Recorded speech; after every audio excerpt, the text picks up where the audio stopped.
लेकिन अचानक ऐसा क्या हो गया कि वो प्रेमी इतना ज्यादा पागल हो गया कि उसने अपनी प्रेमिका के 35 टुकड़े कर दी। जिस तरह से मीडिया में दिखा रही है, हालांकि मैं मीडिया के बहुत बात से असहमत भी हूँ। मीडिया जिस तरीके से बात कर रही है कि उसको लिपस्टिक लगाया गया था, डेली 1 महीना तक उसको गर्दन काट के अलग फ्रीज में रखा, इस बात से मेरा लगता है कि ये बनावटी स्टोरी है ताकि लोग देखें, थ्रिलिंग पैदा करने के लिए सब बातें कही जाती है। कानून लिविंग रिलेशनशिप में रहते थे और इतने लीन हो गए थे। अच्छा, इन लोगों का लिबास को आप जब देखेंगे, आप लोग क्रिमिनोलॉजी में पढ़ते हैं, आँख कान नाक के बनावट से, तो ये लोग मॉडर्निटी का आडंबर करते हैं। मूल रूप से ये मॉडर्न होते नहीं हैं। तो आप मॉडर्निटी का आप करते हैं, नशा करते हैं, धूम्रपान करते हैं, कॉल सेंटर का जीवन शैली, मैं ये नहीं कहता हूँ कि सब है, लेकिन जीवन शैली सबको मालूम है। मैं भी बहुत सारे चीज़ों को नज़दीक से देखता हूँ, सुनता हूँ। श्रद्धा जैसी बहुत सारी लड़कियाँ जो केवल कुछ जिद के वजह से अपने माँ बाप और समाज का जो परंपरा है उससे ऊपर उठने का आडंबर करते हैं बिना ज्ञान के, तो ऐसे लोगों के साथ इस तरह की घटनाएं होंगी, इसलिए आप सावधान हो जाइए। आफताब और श्रद्धा एक ऐसा नाम है जो अभी पूरे देश भर में ट्रेंड कर रहा है। क्यों कर रहा है? क्योंकि एक आफताब नाम के लड़के ने अपनी प्रेमिका के 35 टुकड़े कर दिए और फ्रिज में रख दिया काट के, और रोज रात को 2 बजे जाता था और जंगलों में फेंक आता था उन टुकड़ों को।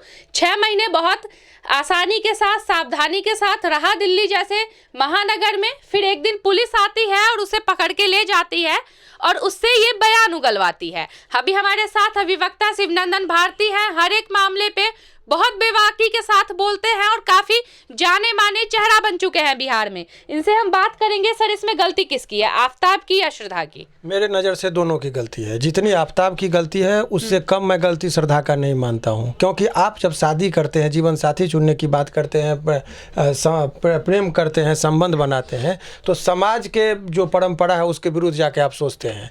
तो जिस टाइम में आपने शादी किया, संबंध स्थापित किया, या उनको आप लिविंग रिलेशनशिप में रहा, तो आपने उस टाइम में नहीं सोचा कि आप जिसके साथ कर रहे हैं, तो आपको कई लोगों ने, माँ बाप के सपनों को आपने ठुकरा कर वहाँ पर गया। आपको समाज में बहुत सारे लोगों ने समझाया होगा कि आप एक अपने जाति के और धर्म के विरुद्ध जाके आप जीवन साथी चुन रहे हैं, तो उस टाइम में आपने बहुत सारा लंबा चौड़ा प्रवचन दिया। और आज यदि इस तरह की वारदात हो रही है तो आप बोल रहे हैं कि दोषी कौन? दोषी दोनों हैं। एक तो जो इसमें मेरे नज़र से आप देखेंगे तो खास करके श्रद्धा जैसी बहुत सारी लड़कियां जो केवल कुछ जिद के वजह से अपने माँ बाप और समाज का जो परंपरा है उससे ऊपर उठने का आडंबर करते हैं बिना ज्ञान के, तो ऐसे लोगों के साथ इस तरह की घटनाएं होंगी, इसलिए आप सावधान हो जाइए। और रही बात कानूनी दृष्टिकोण से, आप देखेंगे तो आफताब को भी सज़ा मिलनी चाहिए यदि सारी बातें सत्य हो जिस तरह से मीडिया में दिखा रही है। हालांकि मैं मीडिया के बहुत बात से असहमत भी हूँ। मीडिया जिस तरीके से बात कर रही है कि उसको लिपस्टिक लगाया गया था, डेली 1 महीना तक उसको गर्दन काट के अलग फ्रीज में रखा, इस बात से मेरा लगता है कि ये बनावटी स्टोरी है ताकि लोग देखें, थ्रिलिंग पैदा करने के लिए सब बातें कही जाती है। कानूनी दृष्टिकोण से पुलिस को अभी बहुत ज़्यादा इसमें मेहनत करने की ज़रूरत है, क्योंकि अभी तक इसमें कोई आई विटनेस नहीं मिला है, ना ही इसके बयान के आधार पर कोई चीज़ रिकवरी हो रही है जिससे वो कोर्ट में साबित हो सके। तो कोर्ट में इस पूरे प्रकरण में पुलिस की भूमिका बहुत अहम हो जाती है, ताकि ज़्यादा से ज़्यादा वो साक्ष्य को संग्रह करे और इसी आधार पर जो है सो व्यक्ति को सजा मिलेगा। सर, क्या हो सकता है 2 साल का दोनों का रिलेशनशिप था? पहले श्रद्धा मुंबई में रहती थी, फिर अचानक दिल्ली आ गई और दोनों साथ में कॉल सेंटर में काम करते थे। लेकिन अचानक ऐसा क्या हो गया कि वो प्रेमी इतना ज़्यादा पागल हो गया कि उसने अपनी प्रेमिका के 35 टुकड़े कर दिए। ये एक चीज़ बताइए, आप इसकी बात में कर रहे हैं। अभी मेरे सामने एक केस आया कि उसमें 65 साल का एक बुजुर्ग आदमी अपनी वाइफ का गला काटा और मुंडी लेके थाना में पहुंच गया था। और इससे पूर्व में भी एक हम लोग का लीडिंग केस है, अगनू नेगेसिया का केस है, जो हम लोग पढ़ते हैं लॉ में। उसकी भी कहानी यही है कि उसने ही गर्दन काटा और वही थाना पे ले जाके FIR भी लगाते हैं कि अपने पत्नी को मारा। तो ये कह देना कि कोई भी, वहाँ पर तो हिंदू मुस्लिम की कोई बात नहीं थी। आदमी का जब आक्रोश होगा, क्रिमिनल मैंडेट होगा, तो किसी को कोई काटेगा। ये बात तो सत्य है कि प्रेम प्रसंग था। प्रेम प्रसंग में ये लोग लिविंग रिलेशनशिप में रहते थे और इतने लीन हो गए थे। अच्छा, इन लोगों का लिबास को आप जब देखेंगे, आप लोग क्रिमिनोलॉजी में पढ़ते हैं, आँख कान नाक के बनावट से, तो ये लोग मॉडर्निटी का आडंबर करते हैं। मूल रूप से ये मॉडर्न होते नहीं हैं। तो आप मॉडर्निटी का आप करते हैं, नशा करते हैं, धूम्रपान करते हैं, कॉल सेंटर का जीवन शैली, मैं ये नहीं कहता हूँ कि सब, लेकिन जीवन शैली सबको मालूम है। मैं भी बहुत सारे चीज़ों को नज़दीक से देखता हूँ, सुनता हूँ।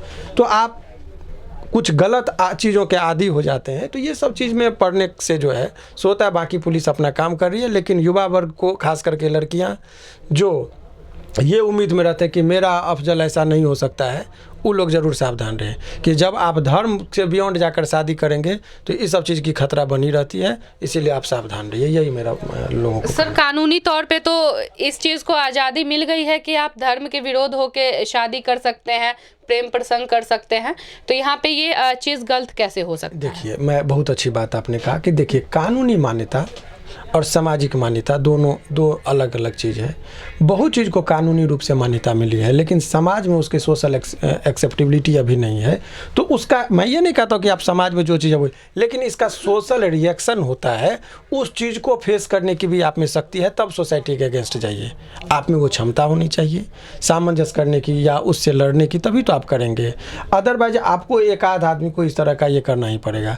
तो आपने जो कहा लिविंग रिलेशनशिप की मान्यता, वो मान्यता कानूनी रूप से तो मिल चुकी है, लेकिन वास्तविक ये है कि हमारा समाज में ये चीज़ नहीं। यदि कोई आदमी बिना शादी के किसी महिला या पुरुष आपस में रह रहे हो, तो समाज उसको अच्छे दृष्टिकोण से नहीं देख रहा है, जिस चीज़ को सभी लोग जानते हैं कमोबेश। भले ही वो कुछ लोग आडंबर करें, तो ये तो right to speech and expression में सभी लोगों को अपना अधिकार है, वो जिस तरीके से बात करेंगे। लेकिन भारत जैसे देश में लिव इन रिलेशनशिप सही है? देखिए, इस पर चूंकि सुप्रीम कोर्ट का डिसीजन आया है और उन्होंने मान्यता दे दी है, तो जब कोर्ट में मान्यता मिल गई है, तो मेरा ये कह देना कि ये गलत है, ये सही है, ये उचित नहीं होगा। मान्यता मिल गई है, इसीलिए उस चीज़ को कीजिए। लेकिन मान्यता हर चीज़ की, देखिए, सद्भावना भी है और दुर्भावना भी है।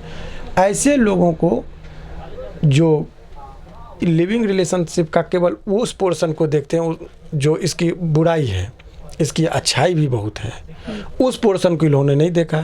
बस केवल शारीरिक सुख के लिए, फिजिकल रिलेशनशिप स्थापित करने के लिए सहवास में आते हैं। यहाँ इमोशन का भी शेयरिंग होना चाहिए, फीलिंग भी अटैच होना चाहिए।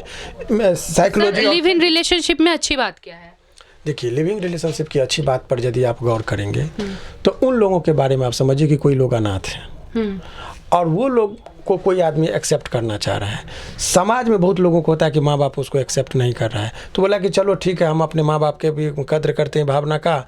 इन लोगों को जब तक है समाज में डिमोरलाइज होंगे, इन लोगों के निधन के बाद हम लोग शादी करेंगे। तो उस चीज़ को लोगों ने एक्सेप्ट कर लिया और इस बीच में बच्चे वगैरह भी हो जाते हैं। तो ऐसे परिस्थिति बहुत लोग क्या करता है, वो भी चीज़ समझिए। हिंदू धर्म में 2 शादी मना है, यदि वो करेगा तो बैगेमी का केस होगा। अब ये तो सत्य है, परंतु क्या इसके परे क्या होता है, बहुत लोग जो है सो मैंने एक एक्स्ट्रा मैरिटल अफेयर हुआ, शादी किए नहीं, बच्चे पैदा हो गए। तो ऐसे में उस लड़कियों को संरक्षण तो चाहिए, ठीक है, भूल किया, लेकिन उस बच्चे को ने तो भूल नहीं किया जो धरती पर आया उन लोगों की गलती की वजह से, या वो लड़की जो उस पर भरोसा किया। तो ऐसे दृष्टिकोण से बोला कि ठीक है, आप शादी नहीं किए, स्टेटस उसको वाइफ और हस्बैंड का नहीं मिलेगा, परंतु आपके गलती के वजह से यदि वो कोई बच्चा आया है या आपके गलती की वजह से कोई महिला का जीवन खराब हो रहा है, तो लिविंग रिलेशनशिप को भी कानूनी मान्यता दिया गया कि आप उसका मेंटेन कीजिए, एज ए वाइफ ट्रीट कीजिए, और आपके व्यक्तिगत जो संपत्ति होगा उसमें से कुछ हिस्सा उसको मिलेगा भी। तो इन तमाम बिंदुओं को दृष्टि, ऐसे लोगों को जिस लड़की के साथ छल कर, बहुत लोग क्या करते हैं कि कुंवारे हैं, शादीशुदा है, और कुंवारी लड़की को ये अपने आप को प्रेजेंट करते कि मेरी शादी नहीं हुई है, और उस झांसे में यदि लड़की आके उस संबंध स्थापित कर ली और प्रेग्नेंट हो गई, बच्चे हो गए, तो शादी हो नहीं सकती, क्योंकि एक शादी कराते दूसरा शादी को मान्यता है नहीं। तो ऐसे में लिविंग रिलेशनशिप में रहने के लिए मजबूर होते हैं। तो ऐसे दृष्टिकोण वाले लोगों को जो है सो लिविंग रिलेशनशिप में मान्यता देने की बात कही गई थी, परंतु लिविंग रिलेशनशिप की मान्यता मिली, इसका मतलब ये नहीं कि शादी का कंसेप्ट खत्म हो गया, समाज की भूमिका खत्म हो गई, माँ बाप की भूमिका खत्म हो गई। इसको उल्टा नहीं देखा जा सकता है। ये समाज का जो मूल ढांचा है, जिसमें परंपरागत तरीके से शादी होना, शादी को एक उत्सव और संस्कार के तौर पर हिंदू धर्म में देखा गया है, एक संस्कार है, तो उस संस्कार में माँ बाप का भी योगदान होता है, उनके भी भावना का कद्र होना चाहिए। बच्चे और संतान को बहुत ही शिद्दत से माँ बाप पालते हैं, तो उनके हर चीज़ का सम्मानपूर्वक। और फिर अरेंज, देखिए आप लव अफेयर का मामला 99% चीज़ में हम लोगों ने देखा है कि अब जो है सो माँ बाप मान जाते हैं। क्योंकि अब ये समाज मॉडर्न हो रहा है, धीरे धीरे एक्सेप्ट कर रहे हैं। और नहीं मानेंगे तो बच्चे कुछ गलत कदम उठा सकते हैं। कदम उठाते हैं, उसमें मान्यता है भाई आप 18 से ऊपर हैं तो आप शादी करने के लिए मैं ये कॉम्पिटेंट है, लोग शादी भी करते हैं, आप शादी कर लीजिए। लेकिन आप शादी करने के बाद भी कत्ल हो सकता है यदि आपका पार्टनर आपके अकॉर्डिंग नहीं है, तो अगर वो आफ्ताब जैसा है, आफ्ताब जैसा है तो वो हो सकता है। और आफ्ताब के बारे में जिस तरीके से पूरे देश में हिंदू और मुसलमान के नाम पर ये जोड़ा जा रहा है, ये भी उचित नहीं है।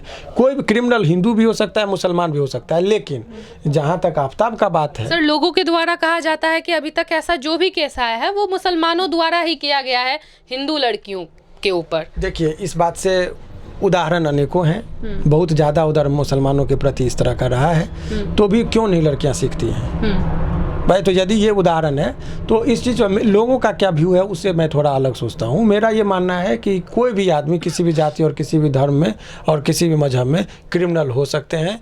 तो इसीलिए आप शादी ब्याह करने से पहले, जीवन साथी चुनने से पहले जज्बाती नहीं होके एक पीसफुल लाइफ के लिए जो आवश्यक तत्व है उसको देखिए और फिर आप अपने जीवन साथी को सेलेक्ट कीजिए। सर, आफ्ताब ने जिस तरह से श्रद्धा को काट दिया, फ्रिज में रख दिया, हो सकता है कि आफ्ताब के कुछ आतंकी ताल्लुकात भी हो सकते हैं लोगों से जैसा मीडिया में बताया जा रहा है। देखिए, आप मीडिया को 24 घंटा न्यूज़ चलाना है और न्यूज़ चलाने वाले जो टीवी वाले न्यूज़ हैं उसकी क्रेडिबिलिटी कितनी है कि बहुत लोग बोलते थे कि 2000 के नोट में चिप्स लगा हुआ है। तो ऐसे खबर का भी यही चीज़ होता है, उसकी क्रेडिबिलिटी नहीं है। कुछ लोग कहते हैं कि लिपस्टिक लगा गया, कुछ लोग कहते हैं काजल लगाया, 35 टुकड़े किए, एक टुकड़ा डेली ले जाके गिराता था। ये एपिसोड के तरह वो चलाते ताकि उनकी खबर चलती रहे और लोग सारा काम धंधा छोड़ के उसको देखते रहे। और हमारे देश की जनता जितनी बेरोजगारी है, उस बेरोजगारी के दौर में मोबाइल में, टीवी में ये सब देखते ही हैं और अपना एक ओपिनियन बनाते हैं।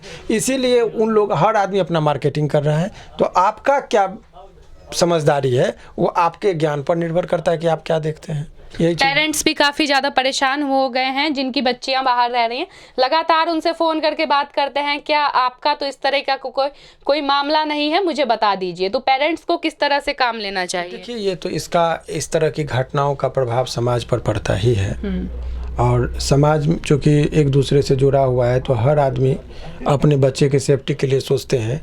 परंतु ये भी बात सत्य है कि आज के डेट में जो कम्युनिकेशन का साधन है, मोबाइल है, इंटरनेट है, तो लोग एक दूसरे से बात करते हैं, समझते हैं और आज़ादी भी मिली है। तो आप इस पूरे प्रकरण से यही है कि आप स्वभाव से जो है अब आज़ाद रहिए, लेकिन संस्कारों से बंधे रहिए तो ज़्यादा अच्छा है। संस्कार, स्वभाव से आज़ाद रहिए, संस्कारों से बंधे रहिए। यही चीज़ है कि आप संस्कार को मत भूलिए। जो चीज़ है, आज़ादी है, माँ बाप भी आज़ादी, अब लड़कियाँ भी, हर चीज़ में उनको इक्वलिटी मिला है, लेकिन संस्कार में भी आप उसी से बंधे रहिए तो ज़्यादा है। खुले रहिए विचारों से, बस बंधे रहिए आप संस्कारों से, तो ये ज़्यादा अच्छा है। आफ्ताब के परिवार को सर माफ़ी मांगनी चाहिए सबके सामने। देखिए, क्रिमिनोलॉजी में ये बात है, आप यदि मानेंगे तो आपको ये बताया कि कोई भी आदमी चोर है, डकैत है, हत्यारा है। श्रद्धा के पिता का बयान है कि वो एक बार जब उनकी माता का देहांत हो गया था, श्रद्धा की माता का, तो वो आफ्ताब के परिवार वालों के पास गए थे कि मुझे मेरी बेटी से बात करनी है, आप लोग मदद कीजिए। तो उनके परिवार ने बताया था, आफ्ताब के परिवार ने, कि हम लोग कुछ नहीं कर सकते हैं, आप उनसे दूर रहिए। देखिए, दूर रहने की बात नहीं, वही मैं कह रहा हूँ। इस परिस्थिति में उनके माँ बाप को माफ़ी मांगनी चाहिए कि नहीं।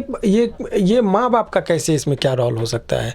यदि उसका रोल है तो माफ़ मांगने से समाज में क्या माफ़ी मिलेगी? उसको कानून माफ़ करेगा। इसीलिए ये सब चीज़ पर ये कोई राजनीतिक बयान नहीं है कि वो आके पब्लिकली माफ़ी मांग ले और उसको माफ़ी मिल जाएगी, छूट जाएगा, ऐसी कोई बात नहीं है। तो ये माफ़ी उफ़ी का वो अपना व्यक्तिगत तो है कि उनको क्या करना है। लेकिन ओवरऑल ये समझिए कि ये जो खबर है बहुत दुखदाई है। किसी की भी हत्या होती है तो, लेकिन हत्या के पीछे का रीज़न आपको जानना होगा कि उसके पीछे की कहानी क्या है।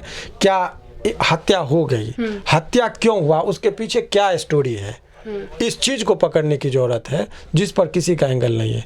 मोटिव क्या रहा था उसके पीछे, आखिर क्यों मारने पर वो मजबूर हो गया, ये भी एक पहलू है। इस दृष्टिकोण से भी जांच करना। सिंपैथी के लिए मार दिया, अरे क्यों मारा, इस चीज़ को भी आप देखिए।